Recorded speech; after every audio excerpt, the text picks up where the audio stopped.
Hai Sobat Investor, selamat datang di Islam Invest dan kali ini kita akan membahas saham Bank Sentral Asia, kode ticker BBCA, ini diperdagangkan di Bursa IDX, Sobat Investor ya. Ini adalah situs resminya, simpel saja ya, tapi untuk bank sebesar BCA tidak perlulah website-website yang terlalu wah, karena begini saja sudah cukup informatif. Kita lihat mengenai berita terbaru dari Bank BCA. Sumbernya dari kontan.co.id. BBCA hingga UNVR jadi saham laggard, begini rekomendasi dari analis. Ini berita tanggal 26 Maret tahun 2021 ya, masih sangat baru beritanya. Ini BBCA dan Unilever ini menjadi saham yang menyeret IHSG menjadi turun Sobat Investor. Coba kita lihat ya. Saham, oh iya, ini dari 1 bulan udah turun sebesar 8,94% ya. Di bulan Maret 2021 harga saham BBCA telah melorot 5,1%, sementara UNVR melorot sebesar 5,0%.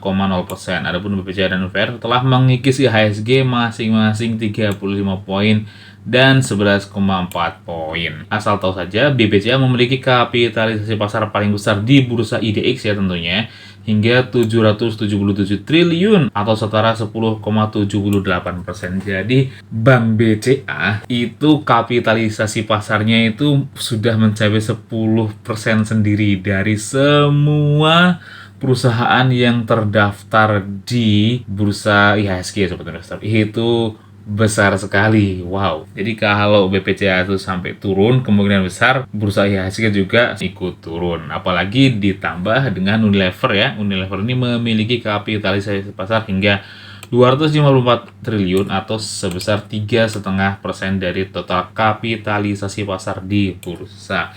Jadi BBCA dan Unilever aja kalau digabung itu kapitalisasi pasarnya di Bursa Efek Indonesia itu udah seperti 13%.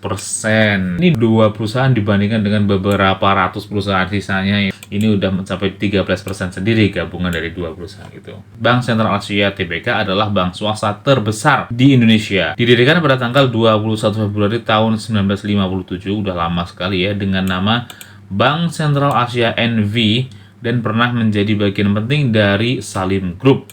Sekarang bank ini dimiliki oleh salah satu grup produsen rokok terbesar keempat di Indonesia.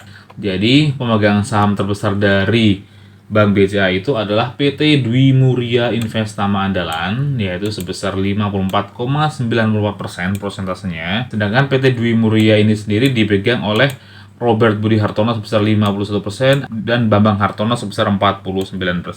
Jadi sama saja dua orang ini, yaitu Robert Budi Hartono dan Bambang Hartono, itu memiliki 54% dari saham Bank BCA. Sedangkan yang lain-lainnya hanya sebesar 45,06% saja. Kita lihat pergerakan sahamnya ya. Dari satu hari terakhir di tanggal bursa tanggal 26 Maret, BCA diperdagangkan di harga Rp32.075 per lembar saham, cukup besar, dan naik sebesar 0,71%, tipis saja naiknya.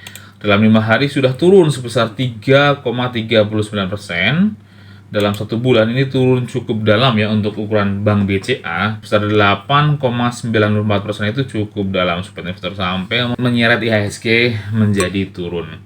Dalam 6 bulan ternyata masih naik, yaitu sebesar 16,32, dan dalam 1 tahun ternyata tipis saja, dalam 1 tahun juga naik sekitar 16,74, yang artinya udah 6 bulan ini pergerakannya yaitu landai saja dan sudah turun dari titik tertingginya sebesar minus 12,66%. Wow, lumayan ya penurunannya. Oke, dan sekilas mengenai Bank BCA itu, dia sudah membagikan dividen ya, dengan dividen yieldnya sebesar 1,72% dan karya yang cukup tinggi yaitu 29,15%. Kita lihat sekilas mengenai pendapatannya, revenue-nya itu sendiri. Nih, di kuartal pertama tahun 2020 itu sebenarnya masih naik ya, revenue-nya sebesar 10,79% year on year dibandingkan dengan kuartal pertama tahun 2019 tentunya.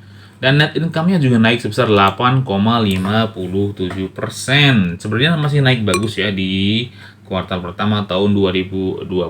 Apalagi ini net profit margin-nya juga sangat tinggi sampai 37,82%. Itu tinggi sekali sobat investor. Tapi kita lihat di kuartal kedua tahun 2020 itu revenue-nya langsung melorot sebesar minus 13,99%, yaitu ya ini adalah saat Indonesia sedang diterpa pandemi corona ya, sedang dahsyat-dahsyatnya. Itu di kuartal kedua itu baru mengeluarkan laporan keuangannya dan langsung revenue-nya minus sebesar 13,99% dan net income-nya juga minus 16,78%. Lengkap dengan net profit margin-nya yang juga minus 3,24% dibandingkan dengan kuartal yang sama tahun sebelumnya ya. Dan di kuartal ketiga juga masih minus 7,81%, pendapatannya yaitu sebesar 15,80 triliun. Tentunya ini lebih sedikit sebesar 7,81% dibandingkan dengan kuartal ketiga tahun 2019. Dan di kuartal keempat masih minus juga sebesar 8,83% ya dibandingkan dengan kuartal keempat tahun 2019. Dengan net income-nya juga turun sebesar 7,18%, yaitu hanya sebesar 7,10 triliun saja. Kita lihat lebih lengkap di laporan keuangannya. Saya ambil dari situs Indo Premier. Ini di tahun 2014 itu revenue dari BBCA itu sebesar 43,8 triliun. Di tahun 2015 revenue-nya sebesar 47,1 triliun, yaitu naik ya. Di tahun 2016 naik lagi menjadi 50,4 triliun, dan di tahun 2017 revenue-nya naik menjadi 53,8 triliun. Di tahun 2018 naik lagi menjadi 56,8 triliun. Di tahun 2019 revenue-nya naik lagi menjadi 63, dan di tahun 2020 revenue-nya naik menjadi 65. Ini secara tahunan masih naik ya. Jadi kalau menurut situs Indo Premier itu revenue-nya naik terus ya tiap tahun ya. Meskipun kenaikannya juga tipis-tipis saja. Tapi secara net profit-nya itu turun, yaitu di tahun 2019 itu sebesar 28,6 triliun dan di tahun 2020 menjadi sebesar 27,1 triliun. Itu tergolong cukup hebat ya, dengan adanya pandemi di tahun 2020 itu net profit-nya hanya turun 1 triliun saja dari 28 menjadi 27, meskipun secara revenue tetap naik. Dan kita lihat nih share out-nya juga tetap stabil ya di 24,4 miliar lembar saham, yang artinya ini data terlama yang ada itu dari tahun 2014 itu Bank BCA tidak melakukan stock split ataupun right issue, yang artinya bahwa BCA ini sudah sangat stabil secara keuangan ya. Jadi tidak perlu menerbitkan saham baru melalui right issue, tidak melakukan stock split juga ya. Jadi bagi yang ingin membeli saham Bank BCA juga perlu merogoh kocek yang cukup banyak, karena satu lembarnya sekarang sudah dihargai 32.000, yang artinya untuk membeli satu lot saham BCA kita memerlukan uang sebesar 3.207.500 per lot. Itu sangat banyak sekali ya bagi sebagian besar masyarakat Indonesia hanya untuk membeli satu lot saham BBCA saja. Dan secara market capital juga sebenarnya turun ini dibandingkan dengan tahun 2019. Itu market capitalnya 815,9 triliun ini kuartal keempat ya, dan sekarang juga di kuartal keempat tahun 2020 market capitalnya turun menjadi hanya 782,9 triliun saja sobat investor. Kasnya turun tipis saja, yaitu dari 25,4 triliun menjadi 24,3 triliun. Dan meskipun begitu, tapi ternyata yang hebat dari BCA ini, ekuitasnya tetap naik dibandingkan dengan tahun sebelumnya, yang ekuitasnya sebesar 174,1 triliun naik menjadi 184,7 triliun. Itu luar biasa sobat investor. Dengan ini kita lihat pernya, ini pernya tergolong masih cukup mahal ya, bahkan sama dengan tahun lalu. Di tahun 2019 kuartal keempat itu pernya 28,55 kali, dan sekarang pernya itu sebesar 28,85 kali, yang artinya lebih mahal bahkan dibandingkan dengan tahun-tahun sebelumnya, yaitu di tahun 2014 kuartal keempat itu per BCA itu sebesar 19 saja, 19,43. Di tahun 2015 pernya sebesar 18,101. Di tahun 2016 pernya sebesar 18,35. Di tahun 2017 pernya sebesar 22,92, dan di tahun 2018 pernya sebesar 24,54. Di tahun 2019 pernya sebesar 28,55, dan di tahun 2020 pernya sebesar 28,85, yang artinya secara rata-rata per BCA saat ini adalah yang paling tinggi dibandingkan dengan tahun-tahun sebelumnya. Jadi untuk value investor baik secara pair ya, biasanya pair di atas 15 itu sudah dinilai sebagai pair yang cukup tinggi. Namun selain itu juga dari segi rata-rata pair itu juga sekarang BCA itu sedang berada di posisi yang lebih tinggi dari pair rata-ratanya. Padahal sih dalam 1 tahun hanya naik sebesar 16% saja ya, tapi meskipun naiknya sebesar 16%, karena net profitnya turun dari 28,6 triliun menjadi hanya 27,1 triliun, itu menjadikan pairnya naik.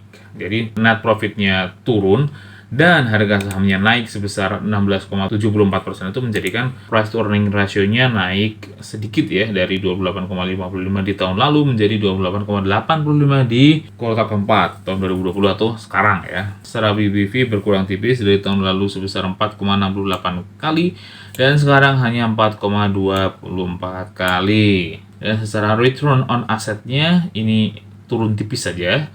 Tahun lalu sebesar 3,11% dan sekarang di 2,52%. Dan ROE-nya juga turun tipis, tahun lalu sebesar 16,40% dan sekarang di 14,69%. Ini saya asumsikan bahwa BCA ini cukup solid ya, dengan adanya terpaan corona dan saham perbankan juga sektor yang cukup terdampak, karena orang juga tentunya tidak banyak yang berani mengambil pinjaman dari bank, yang tentunya sebenarnya banyak bank yang sangat terdampak dengan adanya pandemi corona, tapi ternyata BCA ini masih tetap bisa mempertahankan performanya dengan return on equity-nya hanya turun tipis ya, dari 16,4% di kuartal keempat tahun 2019 menjadi 14,69% di kuartal keempat tahun 2020. Itu menurut saya luar biasa sekali. Meskipun turun, tapi jelaslah dalam kondisi corona seperti ini, hanya turun tipis seperti ini menandakan bahwa Bank BCA itu adalah bank yang sangat kuat. Kita cek terakhir ya, dari dividennya. Dividennya itu ternyata Bank BCA itu sudah sangat rutin membagikan dividen dari tahun 2009, 10, 11, 12, 13, 14, 15, 16, 17, 18, 19, dan 20. Setiap tahun itu mereka membagikan dividen sebanyak 2 kali. Cukup lumayan, sampai membagikan dividen lebih dari 1 kali per tahun itu biasanya hanya dilakukan oleh perusahaan-perusahaan yang cukup mapan. Dengan dividen yield-nya itu tipis saja, hanya 1,7%. Ya meskipun tidak banyak ya yield-nya hanya 1,7%, tapi bisa dipertimbangkan karena histori dari dividen Bank BCA ini yang sangat solid ya. Dari tahun 2009 ini data dari stok itu tuh selalu rutin membagikan dividen tiap tahun. Oke, jadi kesimpulannya bagaimana? Kalau menurut saya, dinilai dari fundamental maupun dari pergerakan harga sahamnya, BCA itu agak tricky nih sahamnya nih.